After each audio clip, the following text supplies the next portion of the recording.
There was a church in Redditch dedicated to St George, and there was a man who loved the church and loved the St George in the stained glass window. He was moved to write a poem about his St George. The church had not long to live. Its future was uncertain, but the essence of St George had a role to play in the lives of those who loved the church. They saw beyond the building to the church in their hearts. This film is a picture of the poem that Adam wrote. In 2008, the church came alive with a friendly and active congregation, even though the church finances could not meet the demands made upon them. Yet there was work to be done in the church grounds and the vicarage gardens so that they could be used. The undergrowth was cut down and trees were felled. Young people from the Prince's Trust laid out paths for a woodland walk amongst the trees behind the church. The gardens were used by the infants from St George's School when they came on nature walks. The children were present when Father Brendan came from the Catholic Church to bless the Mary statue.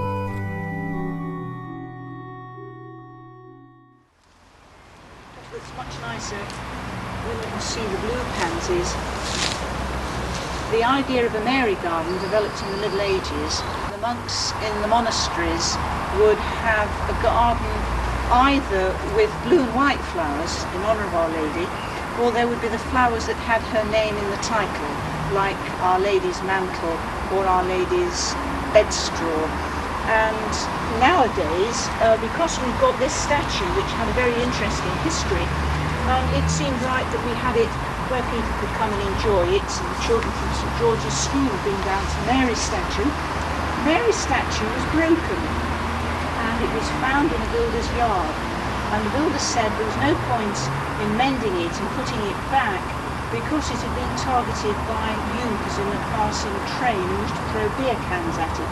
So he said he didn't want it, and so it was rescued and it was brought to Redditch, and the climate in Redditch has made it much whiter than it was in Norfolk. The climate evidently suits Our Lady, and here is our Lord, and he is holding a pomegranate which signifies creation and the world.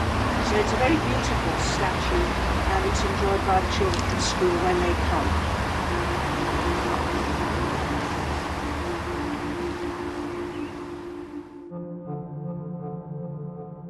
The vicarage drawing room was used for church meetings and for socialising after church events. Will was the honorary verger, and he could mix the best pims in the West Midlands.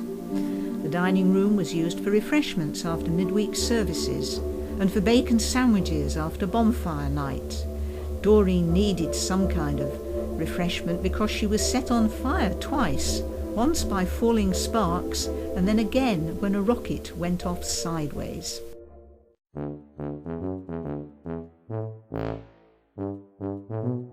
The garden came in handy for barbecues, and the success of the first one led to everyone coming back the next week for another one.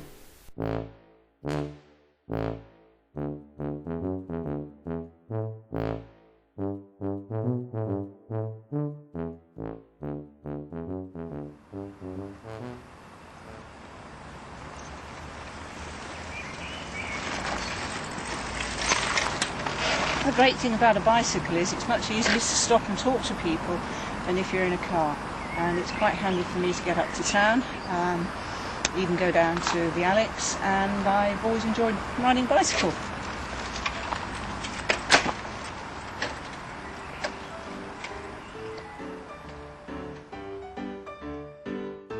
Fundraising was vital, and various events were held. Jumble sales, an Elvis night, a Caribbean night, and a barn dance. The decorated cake stall was the result of Betty's skill and hard work.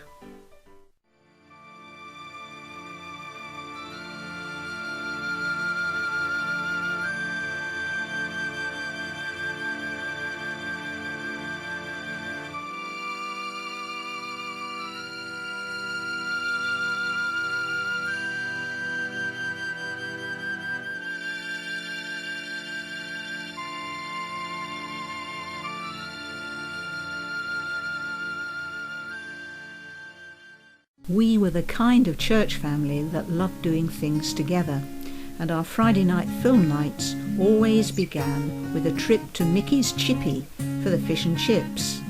Then we would go back to the church hall, where the tables and chairs were set out in a half circle facing the large television screen. We ate and drank as we watched. We liked films with songs that we could join in. Jack loved doing all the actions in Mamma Mia, and we all sang along in Calamity Jane to Take Me Back to the Black Hills of Dakota.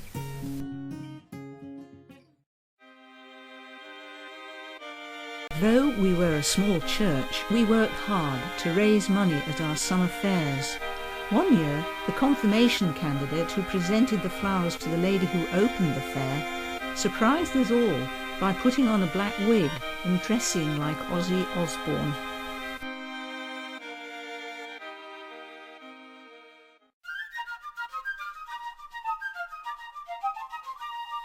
For 2 years running, we had a Skittles competition on the Vicarage Drive, and when it rained, we carried on and called it a water sport.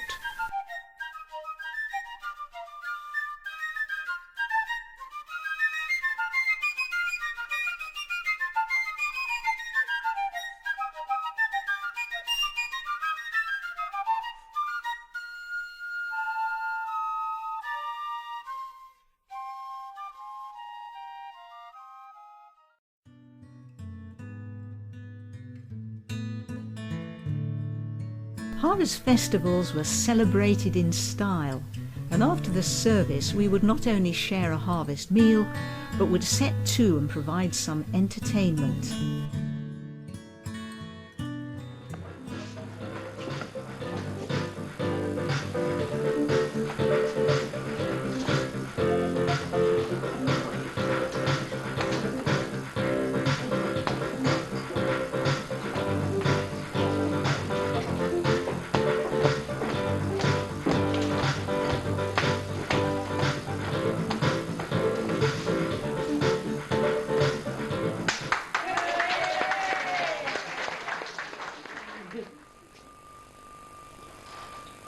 Explain what you're trying to do.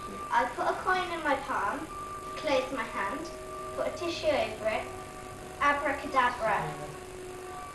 Ta-da! Okay, actually, no, where is the ball now? Where is it now? It's on top of the cup. No, it's on top of the bottom of the cup. And the only time you can worry is if I sneak the ball into the bottom of the left hand. It goes to the bottom, as you ball hand, left hand, under the cup. Goes to the cup, let's go, that's what she goes to the let's one, back there under the cup. Back down there. Back there, let's go, put that shit with you, back there, like this.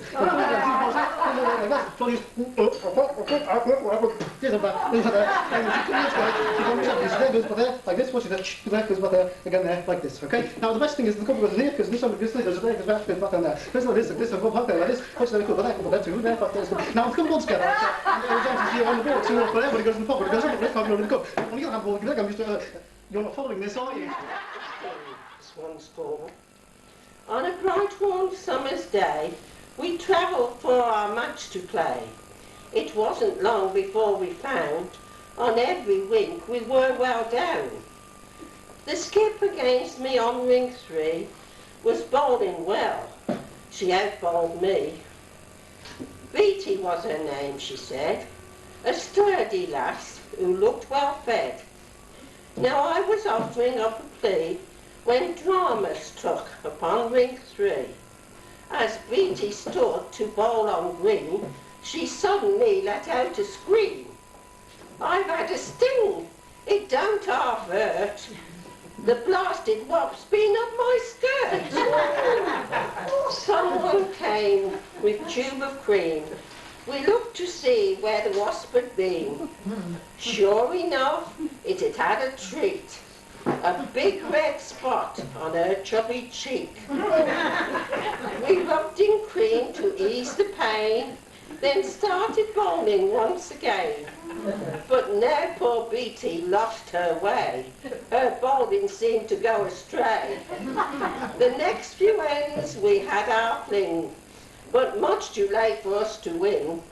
So ladies, when you're on the green, beware of things that can't be seen.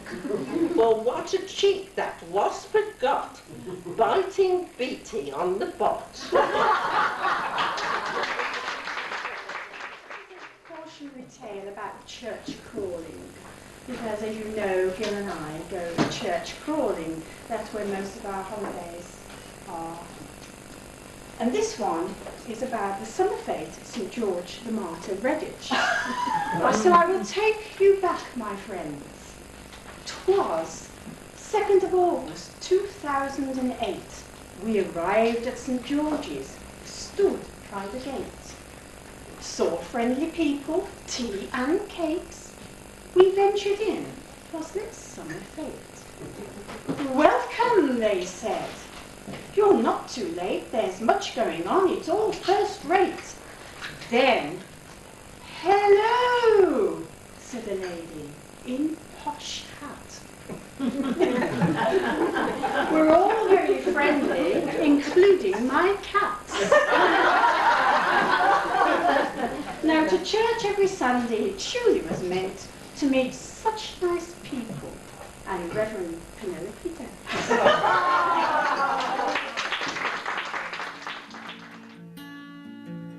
Christmas was another time for old traditions, when we would come together to clean the church and put up the Christmas tree. We went carol singing up in the town in the marketplace, and one year we even made a Christmas angel.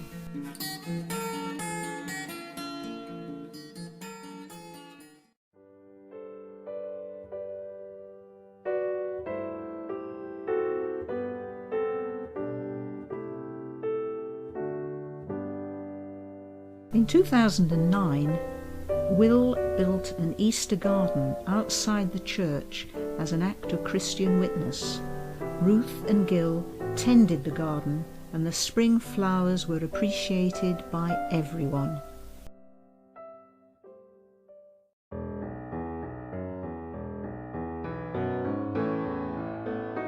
Soon after Easter, we held our St George's Festival.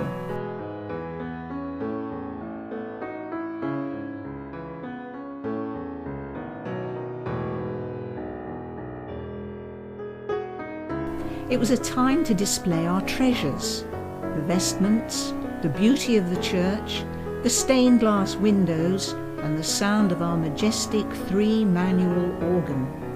The stained glass artist came and set up his workshop, showing examples of his work.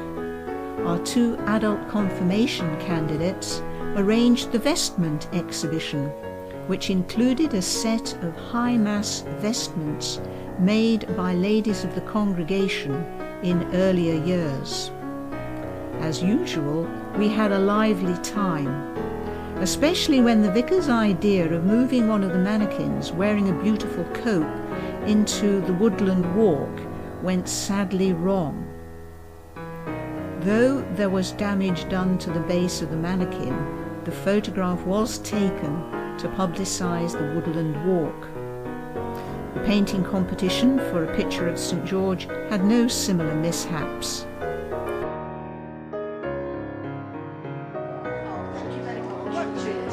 And I just pointed and, you know, you were there.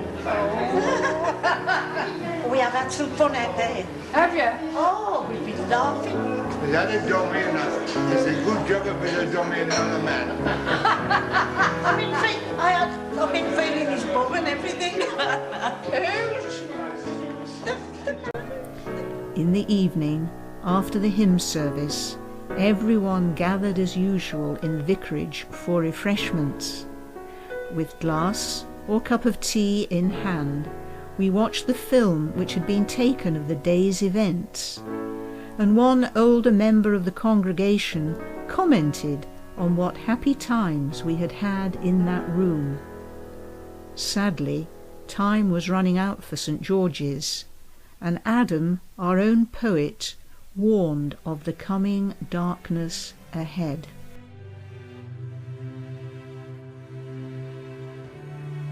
The Essence of St George by Adam.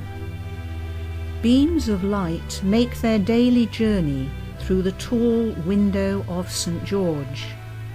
The particles of light now mixed with the very essence of St. George and move to every corner of the church. Some pass through the congregation, the people of the church.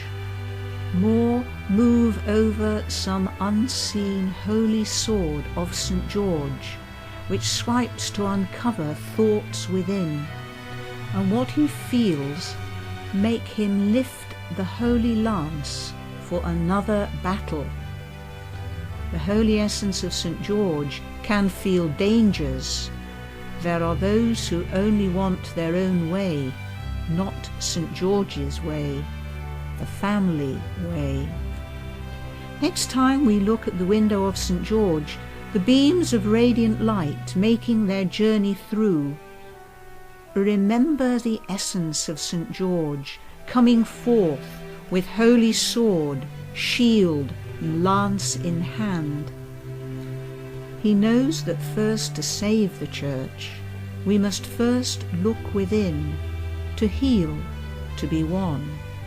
Then go forward hand in hand with holy sword, shield, lance in hand to heal and save the church. If all fails, at least we were the family of St. George's. I say this to you all on behalf of the holy essence of St. George. I am a poor man's soldier without any armour.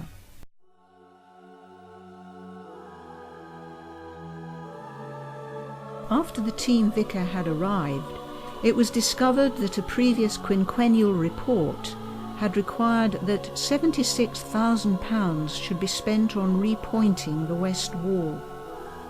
Had that been revealed earlier, the team vicar would not have accepted the charge of St. George's. There was no hope of raising that sum of money or paying for other maintenance, as well as the running costs and paying the parish share. The building of the new town, with its network of new roads, cut the church off from the town centre. It was now on an island, and many of the residents came from Pakistan. Whilst a building might have to be closed, the family of St. George did not have to die. The church is people, and the spiritual heart of a family does not depend on buildings. Sometimes stone walls trap what needs to be taken out into a wider world and shared in house groups, in cell groups and house communions, finding fresh expressions of a living faith. But before such ideas could be developed, the team vicar had to leave for health reasons. Members of the congregation hoped that the church could be kept open for worship for as long as possible, but the diocese had its procedures. The church was closed and locked up. Then the thieves came and stripped anything of value, from the plumbing in the hall to the lead in the font. Then the church was put up for sale. Another article in the local newspaper described the sale of our church as a valuable opportunity for building development.